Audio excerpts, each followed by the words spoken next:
미국에 가면 종종 집들 앞을 지나가다 보면 물건을 쌓아두고 차고 앞에서 자기 물건들을 쌓아두고 파는 것을 보게 됩니다. 보통 사람들이 집 대청소를 하거나 아니면 이사를 하기 전에 이 짐 정리하다가 나온 물건들을 버리긴 아깝고 그러니까 쌓아두고 진열해 놓고 지나가는 사람들에게 이 팔는 어떤 그런 것들인데요. 이런 곳에서는 일반적으로 발견할 수 있는 물건들이 싼 중고품들입니다. 그런데 때로는 전혀 예상하지 못하는 물건들이 나와서 사람들을 놀라게 하기도 합니다. 그런 일이 2007년도에 일어났습니다. 2007년에 뉴욕에 사는 한 사람이 이 집 앞을 지나가다가 이 차고 세일을 하는 것을 보고 거기에 들어가서 도자기 하나를 3달러에 샀습니다. 이 사람은 평소 그 그릇을 집안에 있는 벽난로 위에 두고 있었는데 어떤 사람이 그 그릇이 굉장히 귀한 것입니다. 그것을 알려주었고 결국 알게 된 것이 1000년이나 넘은 중국 도자기였다는 것이었습니다. 그래서 이 사람은 이 그릇을 이제 경매에 넘기면서 한 2억 원에 팔릴 것이라고 그렇게 예상을 했습니다. 그래서 한 2억에 팔릴 거라고 예상을 했는데 사실 그 경매에 넣어봤더니 20억에 넘는 가격에 팔린 겁니다. 그래서 많은 뉴스에서 실제로 이 사연을 소개했습니다. 어떻게 이런 일들이 가능한가? 그러면서 소개를 했는데 많은 사연에 그 뉴스에 소개되지 않은 한 사람이 있었는데 그 사람은 그 그릇을 3달러에 팔았던 원래 주인이었습니다. 그 사람은 20억이나 되는 그런 그릇을 3달러에 팔았던 겁니다. 왜 그 사람은 그렇게 팔았을까? 왜 그 사람은 자기 눈앞에서 20억짜리를 3,000원에 팔았을까? 제가 그 사람은 알지 못하지만 한 가지 아는 확실한 것은 그 사람은 그 그릇의 가치를 몰랐기 때문이라는 겁니다. 가치를 제대로 알아보지 못했기 때문에 비싼 그릇을 자기 손으로 헐값에 팔았던 겁니다. 우리도 제대로 된 가치를 알지 못하고 그렇게 살 때가 많이 있습니다. 비싼 것을 싼 것으로 여기고 싼 것을 비싼 것으로 여길 때가 너무나도 많습니다. 특히 언제 그럽니까? 우리가 그런 잘못을 하는 대부분의 경우는 신앙의 문제가 껴있을 때가 그렇습니다. 우리는 신앙의 문제를 그렇게 중요하게 생각하지 않습니다. 그래서 너무나도 자주 돈을 선택하고 신앙은 포기합니다. 명예를 선택하고 신앙을 포기합니다. 눈에 보이지 않는 영원한 것들은 포기하고 눈에 보이는 것, 잠깐 있다가 사라지는 것들을 선택하는 경우가 너무나도 많습니다. 우리가 이렇게 중요하지 않은 것들을 선택하고 중요한 것들을 보면서 우리는 무엇을 알 수 있냐면 우리의 가치관이 잘못되어 있다는 겁니다. 가치관이 잘못되어서 무엇이 옳은지 무엇이 그른지 판단하지 못하고 무엇이 중요하고 무엇이 중요하지 않은지 판단하지 못한다는 겁니다. 우리의 가치관이 무너져 있기 때문에 우리가 자꾸 하나님을 떠나서 세상의 것들을 선택하는 겁니다. 그렇다면 이제 중요한 것은 어떻게 하면 가치관을 세울 수 있는가? 성경을 통해서만 세울 수 있습니다. 다른 방법은 존재하지 않습니다. 성경을 통해서만 배울 수 있습니다.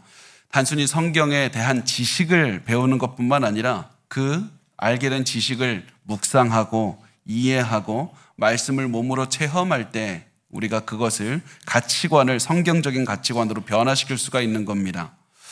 성경이 중요한 겁니다. 그래서 오늘 본문의 시편 기자는 이렇게 말을 합니다. 시편 78편 1절에 내 백성이여 내 율법을 들으며 내 입의 말에 귀를 기울일지어다. 시편 기자는 이렇게 말합니다. 지금부터 내가 하는 말이 중요하니까 반드시 들어야 된다고 말을 합니다. 당연히 듣는 게 중요하다는 거 다 알고 있음에도 불구하고 시편에 있는 성경이 지금 우리에게 이 말을 들으라는 겁니다. 성경이 이 말씀을 들어야 된다는 겁니다. 왜 그렇습니까? 우리가 살아가는 세상에서 이거 중요하지 않다고 말하기 때문에 그렇습니다. 우리가 살아가는 그 세상은 자꾸 성경 말씀이 아닌 다른 말씀이 중요하다. 성경의 가치관이 아니라 세상의 가치관을 자꾸 주입하려고 하기 때문에 그렇습니다. 그래서 성경이 아닌 다른 것들을 들으라고 하고, 특히 우리 시대에서는 이런 말을 너무나도 많이 합니다. 너의 마음을 들어야 된다. 성경이나 그 누구의 말도 중요하지 않다. 너가 하고 싶은 것을 하고 너를 행복하게 해줄 만한 것을 찾아다니고 너의 마음의 말을 들어야 된다. 그렇지만 성경은 그것이 틀렸다고 말합니다. 그런 말들은 아무런 가치도 없는 말이다. 하나님의 말씀에 전혀 가치 없는 말이니까 너의 삶에 진정한 가치는 주는 그런 말은 하나님의 말씀밖에 없으니 말씀을 들어야 된다. 말씀을 너의 가슴에 새기고 말씀을 너의 그 가치관으로 삼아야 된다고 말씀을 하는 겁니다. 그 다음에 시편 기자는 이렇게 말합니다. 2절에 보면 내가 입을 열어 비유로 말하며 예로부터 감추어졌던 것을 드러내려 하니, 여기서 비유로 말한다고 할 때 이 비유가 무엇인지 우리가 한번 살펴보기를 원합니다. 비유는 그냥 하나의 이야기가 아니라 하나의 이야기와 실제 사건을 나란히 두고 비교한 다음에 거기서 가르침을 얻는 것이 비유입니다. 그러니까 비유는 과거에 일어났던 일이나 어떤 그 이야기를 역사적인 이 현실, 나의 현실과 과거에 일어났던 역사적인 사건들, 어떤 이 이야기를 같이 나란히 두고 비교를 한 다음에 거기서 깨달음을 얻는 것, 그것이 비유입니다. 그래서 시편 기자가 비유를 말하겠다는 것은 이제부터 내가 과거에 있었던 일과 우리의 현실을 비교할 것이다. 그것을 통해서 우리가 배워야 된다는 것을 말하고 있는 겁니다. 그러면 과거에 어떠한 일과 우리의 현실을 비교해야 됩니까? 성경이 말하는 것은 과거 이스라엘 백성들에게 벌어졌던 일과 우리의 현실을 같이 놔두고 거기에서 배워야 된다는 겁니다. 성경에 드러난 이스라엘의 경험과 우리의 삶을 비교해서 가르침을 얻어야 된다는 겁니다. 그렇게 해서 가르침을 얻는 이유가 무엇이냐면 3절과 4절에서 말씀을 합니다. 이는 우리가 들어서 아는 바요 우리의 조상들이 우리에게 전한 바라. 우리가 이를 그들의 자손에게 숨기지 아니하고 여호와의 영예와 그의 능력과 그가 행하신 기이한 사적을 후대에 전하리로다. 그러니까 우리 윗세대가 우리에게 이 가르침을 주었기 때문에 우리가 알게 되었고, 그리고 안다는 것은 머리로만 아는 것이 아니라 성경적인 지식이 나에게 굉장히 친숙하게 되었다. 과거 이스라엘에게 있었던 일들이 나의 지식의 일부분이 되었고 나의 삶의 일부분이 되어서 내 가치관이 변했다는 겁니다. 그래서 이 지식을 알게 된 이후 우리가 어떻게 살아가야 되는가? 후대에 전해야 된다는 겁니다. 이 지식을 알게 된 지식을 후대에 가르치면서 다음 세대에 가르치면서 살아야 된다는 겁니다. 그렇다면 성경은 어떤 것을 가르쳐야 된다고 말을 하냐면 여호와의 영예와 그의 능력과 그가 행하신 기이한 사적을 전해야 된다고 말을 합니다. 여호와의 영예, 능력, 그가 행하신 기이한 사적은 과거에 이스라엘이 체험했던 일입니다. 하나님께서 이스라엘을 구원했던 그 경험을 말합니다. 애굽에서 노예 생활을 하던 사람들을 하나님 내버려 두지 않고 그들을 구원하신 것을 너희의 가슴에 새기고 알려야 된다. 과거 불가능한 상황에서 이스라엘을 구원하신 하나님을 너희의 마음에 새기고 너희의 삶을 변화시킨 다음에 그것을 자녀들에게 알려줘야 된다. 그리고 그 과거에 구원하신 하나님께서 내 인생에 어떻게 역사하셨는지 그것을 가슴에 새기고 나의 삶을 변화시키고 또 자녀들에게 알려야 된다는 겁니다. 여러분, 이것을 보면서 우리가 깨달을 수 있는 게 무엇이냐면 하나님은 여러분들을 통해서 자녀들에게 하나님에 대해서 알려주기를 원한다는 사실입니다. 성경 지식과 여러분의 경험을 통해서 하나님께서는 여러분을 먼저 올바른 가치관을 세우시고 또 올바른 삶을 사는 사람으로 만드신 다음에 부모님들을 통해서 자녀에게 하나님을 전하시기를 원한다는 겁니다. 이렇게 해서 이전 세대를 통해서 가치관이 변해진 이전 세대를 통해서 다음 세대의 가치관을 변화시키기를 원하시는 것이 하나님이 일하시는 방식입니다. 그래서 여러분의 자녀들의 가치관을 바꾸고 싶다면 가장 먼저 해야 될 것이 부모님들이 최고의 신앙인들이 되는 겁니다. 최고의 사람이 되는 겁니다. 가장 많이 말씀을 이해하고 이스라엘 사람들에게 있었던 일들을 자기의 삶에 적용하고 그리고 자신의 삶에서 매일매일 하나님의 능력을 체험해서 가장 많이 변화를 하는 겁니다. 여러분들이 자녀들을 가르치기 전에 여러분이 먼저 말씀으로 사셔야만 됩니다. 자녀에게 부모들이 줄 수 있는 최고의 선물은 부모가 바로 가장 좋은 믿음의 사람이 되는 것이라는 사실입니다. 미국에 잭 레이놀즈라는 사람이 있습니다. 이 사람은 아동 성착취범입니다. 이 사람은 아이들을 성적으로 착취했다는 혐의로 기소가 돼서 12년 동안이나 감옥에 있다가 나온 사람입니다. 그런데 이 사람은 감옥에서 나온 다음에는 더 이상 많은 아동 성폭행 피해자가 생겨서는 안 된다 이렇게 생각을 하고 자신이 어떻게 범죄를 저질렀는지 그 방법과 기술들을 알려주는 인터뷰를 하고 유튜브에 올려놨습니다. 그 영상에서 그 사람은 피해자가 될 아이들을 선택하는 여러 가지 기준에 대해서 말을 했는데 제가 그것을 들으면서 너무나도 놀란 것들이 있었습니다. 그 사람이 말한 여러 가지 기준 중에서는 이런 것들이 있었기 때문에 그렇습니다. 그 사람은 아이를 성적으로 착취하는 그 피해자를 찾기 전에 가장 먼저 아이의 가정을 더 깊게 살펴본다고 합니다. 그 가정이 영적인 가치를 중요하게 여기는 가정인가? 그러면 그 아이에게 접근하지 않습니다. 그 가정에 자신에게 위협이 될 만한 그런 아버지가 가정을 자리 잡고 있는가? 그러면 그 가정에 접근하지 않습니다. 그 가정에 모든 인생이 무너진 그런 어머니가 있어서 어머니가 자기를 이 모든 공경에서 구해줄 슈퍼히어로 영웅을 찾고 있는 그런 사람인가? 그러면 이 사람은 그런 어머니에게 찾아가서 자기가 모든 문제를 해결해 준 다음에 이제는 아이에게 접근을 한다고 합니다. 그렇게 아이를 공격한다는 겁니다. 제가 사실 굉장히 부담스러울 수도 있는 이런 내용을 나누는 이유가 무엇이냐면 제가 이 사실을 깨달았기 때문에 그렇습니다. 부모가 아이를 세상의 악한 자들로부터 지킬 수 있는 가장 좋은 방법은 아이를 과보호하는 게 아닙니다. 부모 자신이 하나님 앞에서 가장 올바른 신앙인이 되면 하나님의 그 보호 아래 있는 아이는 자연히 지켜지는 겁니다. 부모 세대가 각자의 자리에서 하나님을 최선을 다해서 믿고 최선을 다해서 하나님을 사랑하고 최선을 다해서 가정을 지키면 아이를 악한 자들로부터 지켜낼 수가 있는 겁니다. 여러분이 줄 수 있는 가장 좋은 선물은 지금 그 자리에서 최고의 신앙인이 되는 겁니다.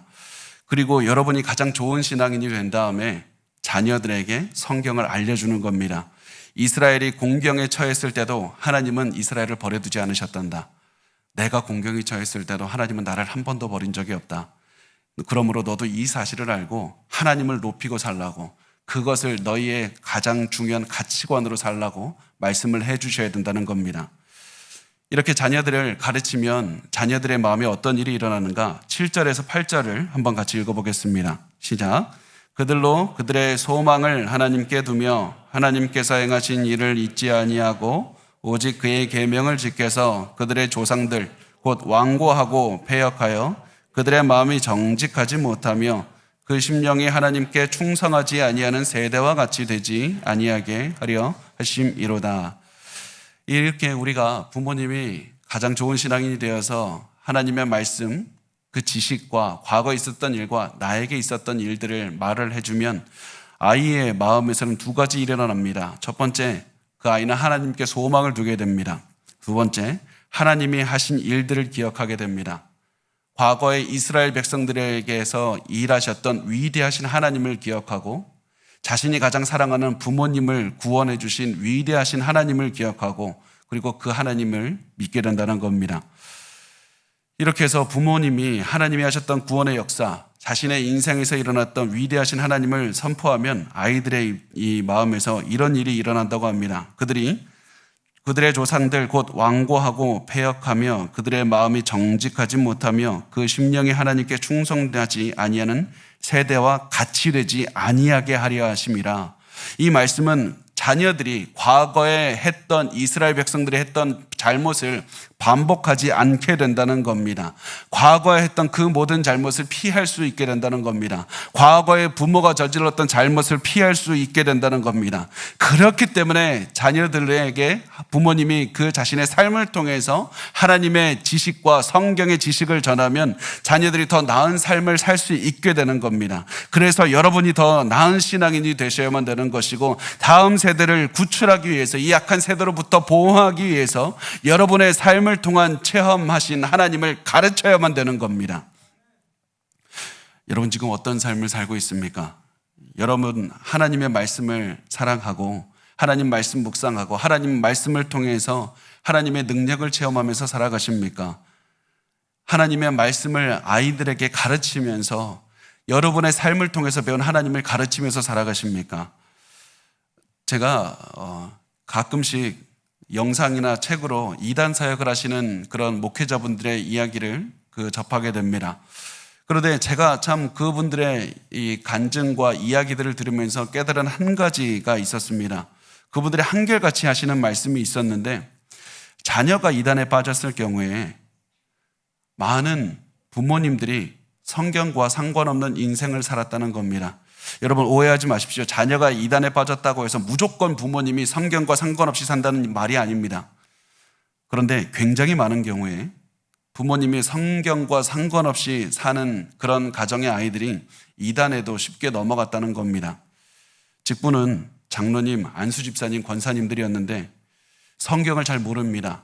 갈라디아서를 찾자고 했더니 구약에서 찾습니다. 교회는 다니고 있는데 성경에 관심 없고 성경에 변하지 않는 그런 삶을 살 때 우리 아이들을 지키지 못할 수도 있다는 사실입니다. 여러분은 성경을 알고 있습니까? 성경에서 전해주시는 하나님을 알고 있습니까? 성경이 어떤 말씀을 하고 있고, 그리고 그 말씀을 내가 살아내고 있고 그 말씀을 자녀들에게 전하면서 살고 있습니까? 여러분 우리가 지금 잘 생각하셔야만 됩니다. 우리가 하는 것은 지금 당장 성경적인 가치관을 아이들의 마음에 심어주어서 다음 세대가 성경적인 가치관을 갖도록 살게 해주는 것이 너무나도 중요하다는 사실입니다. 자녀들에게 올바른 가치관을 심어주어서 200만 불짜리 20억짜리 그릇을 3,000원에 파는 일이 없도록 만들어야 된다는 사실입니다. 돈으로 살 수 없는 영생을 1억 2억 하는 연봉에 파는 그런 비참한 일들이 벌어지지 않게 해야 된다는 겁니다. 여러분 이것을 내일로 미루지 말고 오늘 당장 시작하시기 바랍니다. 내일로 미루면 늦습니다. 여러분이 지금 가장 이 순간부터 변하셔야만 되고, 지금 이 순간부터 하나님의 그 말씀으로 자녀들을 가르치셔야만 됩니다. 왜냐하면 우리는 매일 자녀들에게 가치관을 심어주는 전쟁을 하고 있기 때문에 그렇습니다. 지금 세상과 교회가 하고 있는 전쟁이 무엇이냐면 자녀들에게 하나님의 가치관을 심어주는 전쟁을 하고 있는 겁니다. 여러분 얼마 전에, 몇 년 전이죠, 동성애를 조장하는 도서가 이미 초등학교 이 도서관에 들어가 있었다는 소식을 접한 분들도 있을 겁니다. 그 책들 내용을 보면 동성애를 노골적으로 미화하고 초등학생들에게 성관계를 자세하게 외설적으로 묘사하는 말과 그림들이 막 들어가 있었습니다. 성관계를 장려하는 듯한 내용도 들어가 있었습니다. 여러분 그것을 보면서 우리 생각해야 됩니다. 왜 이 사람들이 이런 책들을 초등학교에 넣으려고 했을까? 세상은 왜 이렇게 초등학교에 이런 아이들의 삶에 영향을 미치려고 할까? 이런 책들을 넣은 이유는 지금 자녀들의 가치관을 세우는 싸움을 교회와 세상이 하고 있기 때문에 그런 겁니다. 계속해서 우리는 가치관을 넣는 전쟁을 하고 있는 겁니다. 게다가 한 가지 더 우리의 마음을 서늘하게 하는 것은 최근 몇 년 동안 미국에서 벌어지는 가치관 전쟁인데, 많은 일들이, 어떤 일들이 벌어지고 있냐면 남자들이 여자들처럼 굉장히 화려하게 화장을 하고 이 음란한 옷을 입은 다음에 그 남자들이 유치원과 초등학교에 가서 아이들 앞에서 음란한 춤을 추는 겁니다. 계속해서 그런 모습을 아이들이 앞에서 노출시키는 겁니다. 왜 그런지 아십니까? 지금 그런 모습을 통해서 아이들의 머리에서 전혀 잊혀지지 않는 가치관을 심으려고 하는 것이기 때문에 그렇습니다. 세상은 자신이 할 수 있는 모든 것을 다해서 아이들의 가슴에 세상적인 가치관을 자꾸 심어주게 만들고, 그래서 잘못된 가치를 위해서 인생을 낭비하게 하다가 결국 파멸에 이르게 하길 원하기 때문에 그렇습니다. 여러분, 우리는 지금 가치관을 심어주는 전쟁을 하고 있습니다. 그런데 너무나도 많은 부모님들은 가치관을 심어주는 것을 교회에서 할 것이라고 생각하십니다. 분명히 우리는 최선을 다해서 교회에서 합니다. 그러나 일주일에 1시간 교회에서 가르치는 것으로는 도대체 역부족입니다. 할 수가 없습니다. 그래서 저도 매일 어떻게 하면 아이들을 도와줄 수 있는지 고민하고 기도하고 방법을 찾고 있습니다. 다만 그 결론을 내리기 전에 제가 여러분에게 꼭 부탁드리고 싶습니다. 제가 여러분의 도움이 필요합니다. 여러분의 부모님들의 도움이 없이는 다음 세대의 마음에 성경적인 가치관을 심어주는 것 불가능하기 때문에 그렇습니다. 여러분이 지금 성경을 봐주시고, 여러분이 최고의 신앙인이 되어주시고, 여러분이 가정에서 아이들을 말씀으로 양육해 주셔야만 됩니다. 자녀 세대를 변화시키기 위해서 여러분 자신이 지금 이 순간부터 최고의 신앙인이 되기 위해서 발버둥 쳐 주셔야만 됩니다. 가장 하나님을 사랑하시고 가장 하나님을 따라서 살아가셔야만 됩니다. 그렇게 할 때 다음 세대들을 우리가 지킬 수가 있는 겁니다. 그리고 그 계기가 오늘부터 시작했으면 좋겠습니다. 절대 미루지 마시고 오늘부터 시작하시고, 그리고 요번에 있는 여름 성경학교를 통해서 아이들이 하나님을 만날 수 있도록 간절하게 기도해 주시고, 그리고 그 아이들이 단순히 하나의 행사를 치르는 데서 끝나는 것이 아니라 그것이 인생의 전환점이 되어서 자신의 삶을 오직 하나님께 드릴 수 있는 그런 삶을 살 수 있도록 아이들을 위해서 기도해 주시고, 여러분 스스로를 위해서 기도해 주십시오. 여러분이 변하면 아이들이 변할 수 있고, 아이들이 변하면 우리 미래가 분명히 하나님의 그 영광이 가득한 온 세대가 하나님만을 찬양하는 그 미래가 올 수 있습니다. 우리 그 미래를 위해서, 우리 다음 세대를 위해 같이 기도해 주시고 여러분을 위해서 기도해 주셨으면 좋겠습니다.